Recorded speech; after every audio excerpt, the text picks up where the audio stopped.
পঞ্চায়েত নির্বাচনে প্রথম পর্বের বুথ শেষে জনকল্যাণ ফতেপুর জিপির ৬ নম্বর ওয়ার্ডের সদস্য পদ প্রার্থী রাজিয়া বেগমের প্রতিনিধি আব্দুল লতিফ সমর্থকদের ধন্যবাদ জানালেন।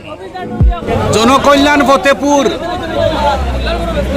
৬ নম্বর ওয়ার্ডের মেম্বার পদকে ঘিরে, লতিফ মিয়াকে ঘিরে এই উৎসাহ আনন্দ।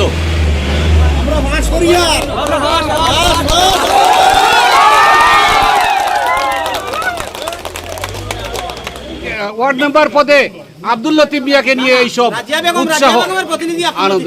রাজিয়া বেগম এর প্রতিনিধি আব্দুল লতিফ, রাজিয়া বেগমের প্রতিনিধি আব্দুল লতিফ, তো কতটুকু আশাবাদী?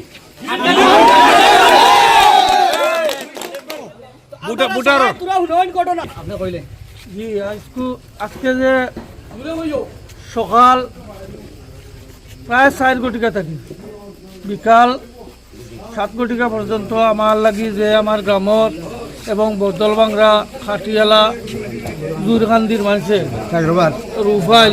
রুফাইলার একটা গ্রাম আমার একদম, আমি এখন বর্তমানে রুফাইল বসবাস করি। আমার গ্রাম এটা সব মানুষে মিলিয়া যে পরিশ্রম করছ, কষ্ট করছ, তার জন্য আমি অনেক গর্বিত এবং ওনাদের কাছে আমি ঋণী। আমি সব সময় দুঃখে সুখে ও মানুষগুলার পাশে থাকবো। আমার ইলেকশন খেলাত হার জিত আছে আমি জানি, হয়তো 11 তারিখ কাউন্টিংয়ে আমি হারতেও পারি আর জিততেও পারি, এটা একমাত্র আল্লাহ জানে।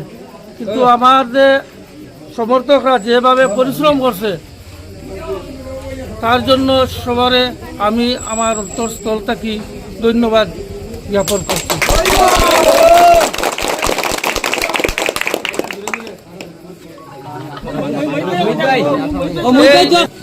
সমর্থকে গালিগালাজ শুনতে হচ্ছে এবং অনেক আঘাত হয়েছে, সেই জন্য আমি অনেক দুঃখিত।